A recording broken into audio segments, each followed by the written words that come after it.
chete. Shamari zvabasero nodziziva. Zibakuita sei? Inafika 3000. Saka ndiyo kataza kulalewa. Ndiyo kataza kulalewa. Philipi. Ndizvozvo. Kana wafunga zvokutaura tarisawo nemashoko akataurwa ndomutungamiri wenyika. Ndizvozvo. Comrade Dr. Emerson Dambudzo Mnangagwa paukaenda kumasvingo ndizvozvo vakataura kuti ndiri kukuzivayo mabhizinesi muri kungokwidza mutengo kuda kudzosera nyika kumashure ndizvozvo saka kana mafunga zvekuita sei ai saka ona mafariro ura nantsogoro dziko aribe kunyenyeresa arangoti goka saka izvozvo kuti ora kuno vanenge vangobatwa vachita zvinhu zviri kunze kwemutemo mawani faindisa yes faindisa ndakarwadziwa Friday reti zvarange ichiita reti yacho but ndakazonzwa handizvozvi zviri kuona mamirira zvakaita Kanyemba kuti RBZ yakuburisa mari yoisa kuchi kumabhengi right makambanies vakanda kutsvaga mari kupi kubhengi kuitira kuti zvinhu zvifambe zvakanaka aiwa but utarisaone pane urongwa hwakadaro unoitwa neRBZ but pane makambani kana vakanotora mari iyoyo kumabhengi vanoramba vachiita zvinhu zvavo zvemusoro izvozvo zviripo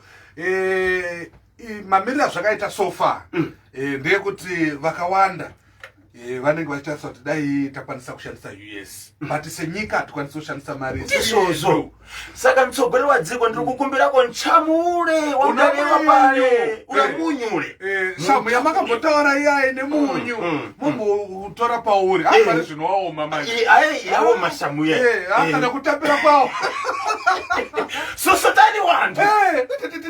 special amwe wanenge achifuna kubwerezera dziko kumambuyo sosotani wantu yes kwanze kuti iko kumazamsi chinotapira patinoziva kuti kudii ngatingopaka sando kuvateereri veNational FM nokuti ndivo varidzi vechimuti ndivo vanopoti chimuti chiende kure aiwa sando ndangazvirambe zvakadaro saka zvakureva kuti susu tatoenda tato hameno kumberi takumberi hatisina munhu wekukombita naye takumberi takumberi chatinokumbira transmedia tiri kungokumbirawo chete transmedia itai kuti tipinde muresi zvakafanana tipeiwo masaisai chete tipeiwo masaisai manje kana muchichireta isu tine masaisai 2 matransmission matransmitter botisa pamberimberi ko makazotipa nyika yese tozodini aiwa unoziva pane nyaya yandanotaura newe aiwa ngani yanzo ngani yanzo ndaimboona asi pane zvino vanhu vanenge vakukwanisa kuzvinzwisisa pane nharaunda dzakaita sechiredzi nharaunda dzakaita se kukaribha right manje apa Kanyemba ndakanzwa pato apa pakasuo uchidzika mbire nemuzvarabani right kuti kwangu nenzodza dziripo handizoti vanhu vari kukwanisa ere kushamwaridzana nadzo zvakanaka noti mbare wako kanzou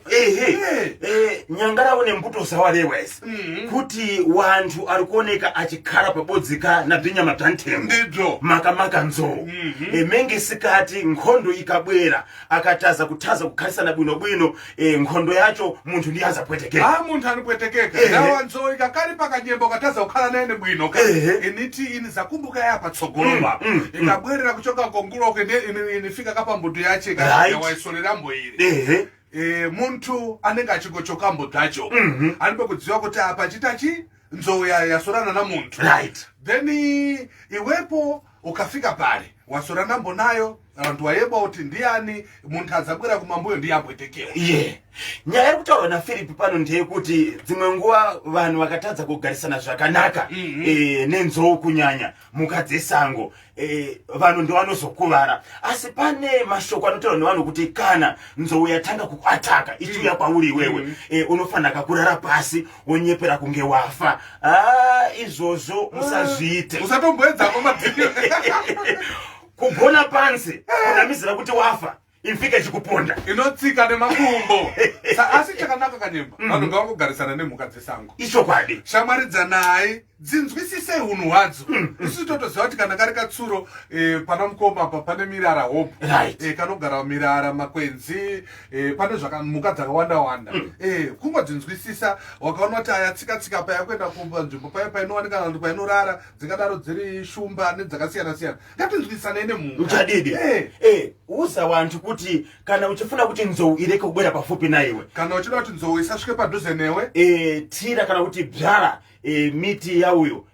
imwe intandizaka kuti nzou zireke kubwera pafupi pane umwe muti nekamuka munhoso unoita kuti nzou isasvike padhuze tiri kutarisa pana pane zvimhiripiri chaidzo nzou haitombodi mhiripiri muti wa mhiripiri pagodzika mikoko yanyuchi right miti yemhiripiri nekuchengeta nyuchi even unokwanisa kakutenderedza munda wako wobva wangochera trench right ukadaro kangochera trench zifika lini zikwanisa kuzajamba na kufika pafupi na chiani na dara rako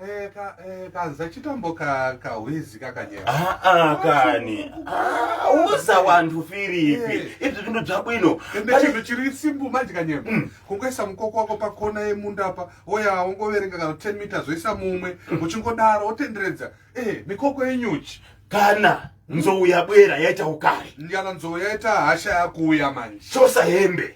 yes bisa hembe chosa hembe yako basi uponye hembe kwairi side linango iwepo uyambe kutawa side linango wakabvisa hembe yawakapfeka ikandire kune rumwe rutivi iwe woenda kune rumwe rutivi kwauri kutiza nako asi kana uchitiza rega kutiza uri mu straight line right njenga kuzwenga zigzag hapo vakaita straight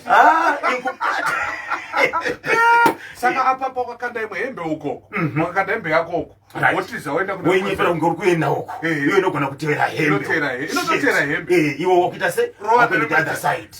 azvizodawo zosara notore Kanyemba mutaza kazi tasampasha panenge parau kana yakubwera leka kufuna kuipasa ngoto nzou kana ichiuya iwo usande kuifuratira itarise tarisa naye tarisa naye iwe nzou iwe kayamba kuita chiwowo uchisimusa manje inotiza inogona kana kutora mapoto chaiwo Kanyemba kana kuti dzimwe dzenguva kana ari manheru amwe anogona kubatidza kana moto chaiwo haidi moto zvakasiyana siyana saka ndibyo bwabwino izvi shamaridza naye mugarisane zvakanaka kana zashopisisa patani wa Zimpax ndizvozvo Zimpax vagara varipo waonaka ndakufuna umenyeka waita basa Phidza nakutsudzura nakutsudzura kupapayidza rangu randingori naro ndirati makorokoto Kanyemba waita basa Phidza ndedutese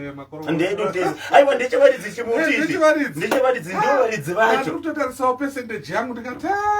Kanyemba yako percentage paponi pafupi pamwepo kuma4 chezvakuriyera mumari wangu uchasimuka manje uchasimuka manje kutare Kanyemba iwepo wakazochidhodzesesa ndichatogara nemadhamu maechikunguru kuti vaite sei unofanira kuitira yopamanavhara aya ngawanikohwani inoti zveshuwa mutsudzuri mukuru kupfuura vamwe vatsudzuri munyika yeZimbabwe motikari ziri ndipasenkoni ibodzi akamboonako kana kuna mtsogoleri wadziko president anofambisa zvinhu zvenyika Kanyemba Dr. Mnangagwa ndione nkoni izvozvi toda kutogadzira kuti Kanyemba Bhonzo for economic development kutsotsi yako yakakura Kanyemba Bhonzo for economic development 18%